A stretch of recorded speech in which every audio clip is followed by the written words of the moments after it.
അവൾ അജയുടെ മാറിൽ ചേർന്ന് നിന്ന് അവനെ ഇറുക്കപ്പുണർന്നു. ഒരു പുതപ്പിനുള്ളിൽ അവൻ്റെ നെഞ്ചോട് ചേർന്ന് ആ ഹൃദയതാളം കേട്ടുകൊണ്ട് അമ്മു ഉറങ്ങി. നിറഞ്ഞ മനസ്സോടെ അജയും അവളെ ചേർത്ത് പിടിച്ചു. അവൻ്റെ മനസ്സിൽ ആദ്യമായി അവളെ കണ്ടതു മുതൽ ഈ നിമിഷം വരെയുള്ള കാര്യങ്ങൾ ഒരു ചിത്രം പോലെ തെളിഞ്ഞു വന്നു. ഉറങ്ങിക്കഴിയുമ്പോൾ ചുണ്ടു പിളർത്തി കിടക്കുന്ന അമ്മുവിൻ്റെ ചുണ്ടുകളെ നുണഞ്ഞെടുത്തുകൊണ്ട് അജയ് കൊതിയോടെ അവളെ നോക്കി.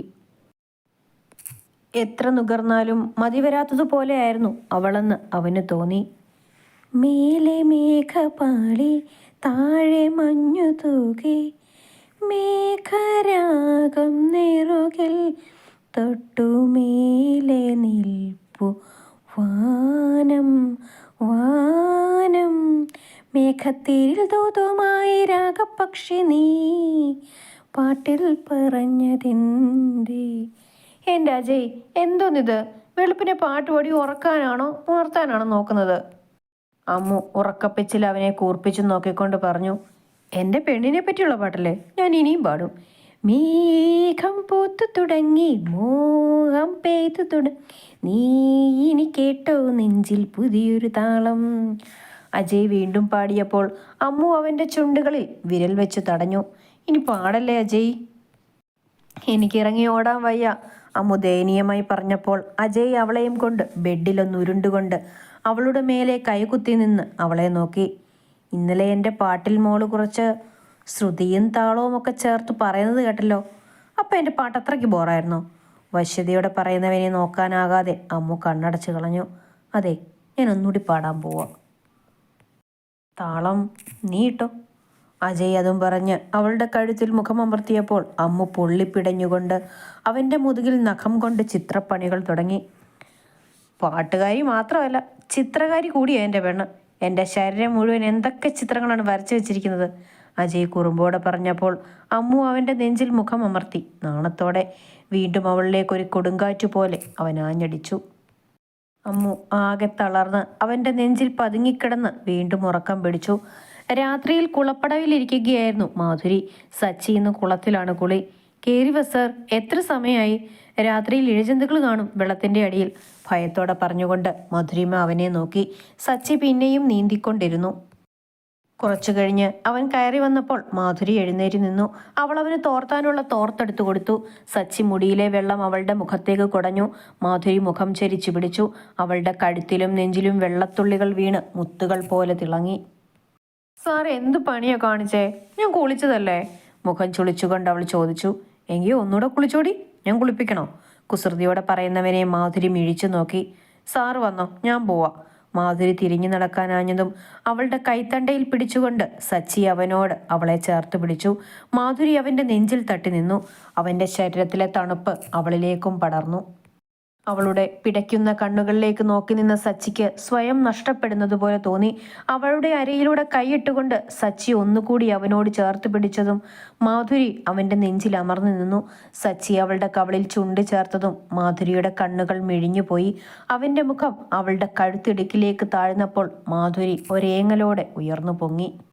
അവിടെയുണ്ടായിരുന്ന വെള്ളത്തുള്ളികളെ അവൻ ചുണ്ടുകൾ കൊണ്ട് ഒപ്പിയെടുത്തപ്പോൾ മാധുരിയുടെ വിരലുകൾ അവൻ്റെ പുറത്തിറുകി. സച്ചി അവളെ നോക്കി. ചുണ്ടുകൾ വിറയലോടെ കടിച്ചു പിടിച്ചു നിൽക്കുകയാണ്. വയറുള്ളിലേക്ക് ചൊട്ടിച്ചുകൊണ്ടാണ് നിൽപ്പ്. കൺമണി, എനിക്ക് രാവിൽ ഈ നിലാവിൻ്റെ ശോഭയിൽ നിന്നെ സ്വന്തമാക്കാൻ തോന്നടി. സച്ചി അവളുടെ മുഖത്തോടെ വിരലോടിച്ചുകൊണ്ട് പറഞ്ഞപ്പോൾ മാധുരി ഞെട്ടലോടെ അവനെ നോക്കി. അത് നമ്മുടെ വിവാഹം കഴിഞ്ഞിട്ടില്ലല്ലോ, അത് കഴിഞ്ഞ്? മാധുരി വിറയലോടെ ചോദിച്ചു. നമുക്കൊന്ന് മാറ്റിപ്പിടിക്കടി വേണേ. ആദ്യം ഫസ്റ്റ് നൈറ്റ്, പിന്നെ കല്യാണം. മീശത്തുമ്പ് പിരിച്ചുകൊണ്ട് പറയുന്നവനെ മാധുരി വാ തുറന്ന് നോക്കി നിന്നു. അവനെ തള്ളി മാറ്റി പതർച്ചയോടെ ഓടിപ്പോകുന്നവളെ സച്ചി നോക്കി നിന്നു. മാധുരി റൂമിലേക്ക് കയറി ജനലിൽ പിടിച്ചുകൊണ്ട് കിതപ്പടക്കി. അവൾ അറിയാതെ തന്നെ ആ കവളിൽ കൈവച്ചുപോയി. ഒരിക്കൽ താൻ മറ്റൊരുവിൻ്റെ എച്ചിലാണെന്ന് പറഞ്ഞതിന് ചെകിടടിച്ചൊരു അടിയായിരുന്നു മറുപടി. ഇത്രയും ദിവസം ഒരു വരാലിനെ പോലെ പില്ലികുടിക്കാതെ നടക്കുകയായിരുന്നു. കഴിഞ്ഞ കാലം ഓർത്തിട്ട് തന്നെയാണ് ആളോട് അടുക്കാൻ ഒരു ഭയം. പക്ഷെ ഓരോ ദിവസവും തന്നെ സ്നേഹം കൊണ്ട് വീർപ്പ് മുട്ടിക്കുകയാണ്. രാത്രിയിൽ ഭക്ഷണം വിളമ്പുമ്പോൾ കൊച്ചുകുട്ടിയെപ്പോലെ വാ തുറന്നു തരും, ചോറുരുട്ടിക്കൊടുക്കാൻ വേണ്ടി. പലപ്പോഴും പല ഭാവങ്ങളാണ്. പോലീസാണത്രേ, പോലീസ്. മാധുരി അറിയാതെ അവനെ ഓർത്ത് ചിരിച്ചുപോയി. മുറിയിൽ മുല്ലപ്പൂവിൻ്റെ സുഗന്ധം വളർന്നപ്പോൾ മാധുരി തിരിഞ്ഞു നോക്കി. ഒരിലകൊമ്പിൾ നിറയെ മുല്ലപ്പൂവുമായി സച്ചി വന്നതാണ്. കെട്ടി തലയിൽ ചൂട് പെണ്ണേ, ഇപ്പൊ വിരിഞ്ഞതാ. മുല്ലപ്പൂവ് മൂക്കിലടുപ്പിച്ച് ഗന്ധം വലിച്ചെടുത്തുകൊണ്ട് സച്ചി പറഞ്ഞു.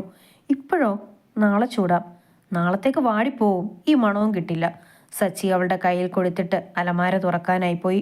കുറച്ച് പൂവുണ്ടായിരുന്നതുകൊണ്ട് മാധുരി പെട്ടെന്ന് കോർത്തെടുത്തു. സച്ചി അവളുടെ തലയിൽ കോർത്തു കൊടുത്തു. കിടന്നു. എനിക്കൊരു ഫയൽ നോക്കാനുണ്ട്.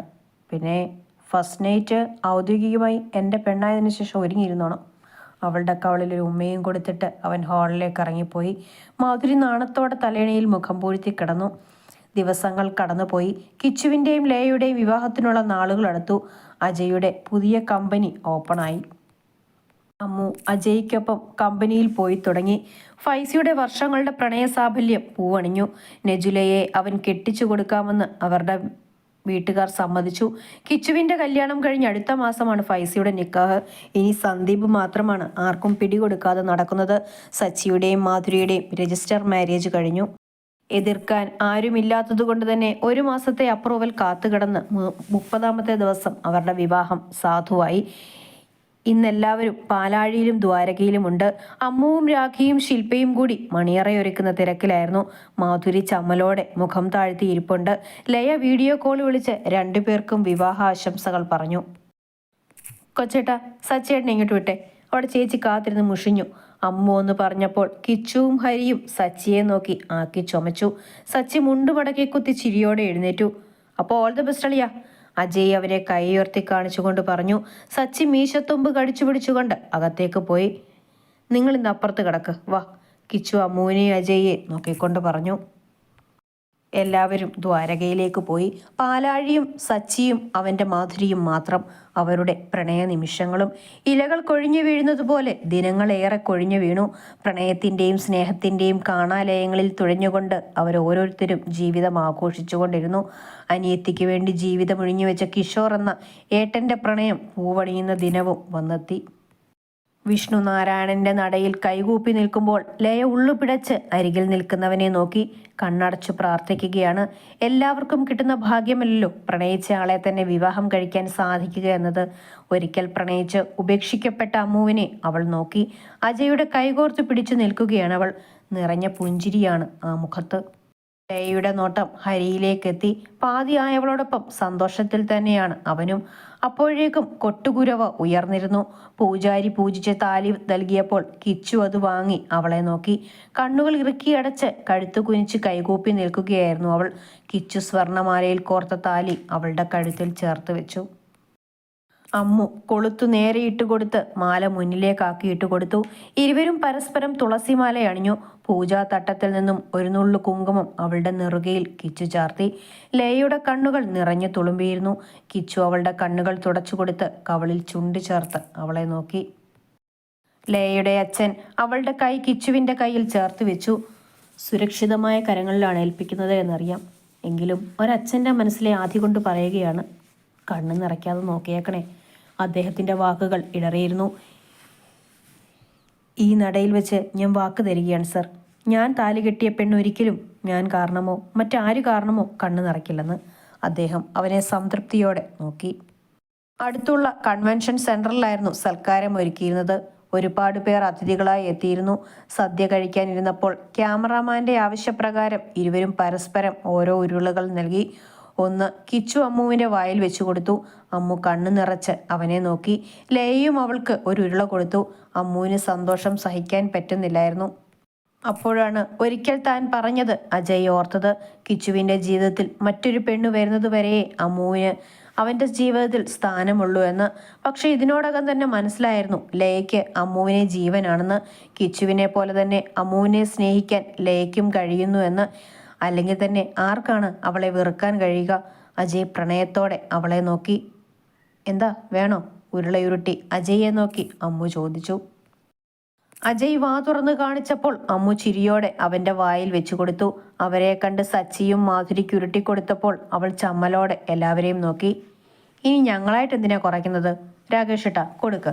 ഹരി അതും പറഞ്ഞ് രാകേഷിനെ നോക്കിയിട്ട് രാഖിക്ക് വാരിക്കൊടുത്തു. രാകേഷ് ശില്പയ്ക്കും മോൾക്കും കൊടുത്തു. അതോടെ അവിടെ കൂട്ടച്ചിരി ഉയർന്നു. ശില്പയുടെ വലിയച്ഛൻ്റെ മകൾ രേണുശ്രീയെ സന്ദീപിനു വേണ്ടി ആലോചിച്ചാലോ എന്ന് ശില്പ ചോദിച്ചപ്പോൾ രാകേഷിനും അത് താല്പര്യം തോന്നി. രേണുവും ഡോക്ടറാണ്. അതോടെ ഇരു വീട്ടുകാരും ആ കല്യാണ മണ്ഡപത്തിൽ തന്നെ അടുത്ത വിവാഹത്തിനുള്ള ചർച്ചയും തുടങ്ങി വെച്ചു. സുലോചന നൽകിയ 7 തിരിയിട്ട് കൊളുത്തിയ നിലവിളക്കും വാങ്ങി ലയ വലതുകാൽ വെച്ച് ദ്വാരകയുടെ പടി കയറി. ഏട്ടത്തി വാ, റൂമിലാക്കി തരാം. അമ്മു അവളുടെ കൈയും പിടിച്ച് കിച്ചുവിൻ്റെ റൂമിലേക്ക് കൊണ്ടുപോയി. രാഖി ചേച്ചി ഒന്ന് വായോ. പോകുന്ന വഴിക്ക് അമ്മു വിളിച്ചു പറഞ്ഞപ്പോൾ രാഖി അവരുടെ പിന്നാലെ പോയി. ലയ കിച്ചുവിൻ്റെ റൂം ആകെ നോക്കി. വല്ലാത്തൊരു സുഗന്ധമുണ്ടായിരുന്നു അവിടെ. ഈ വീട്ടിലെ ഏറ്റവും വലിയ റൂം കൊച്ചേട്ടൻ്റെയാ. ഹരിയേട്ടൻ കുറേ വാശി പിടിച്ചതാ ഈ റൂം കൊടുക്കാൻ. ഏട്ടൻ ഓടിച്ചു വിട്ടു.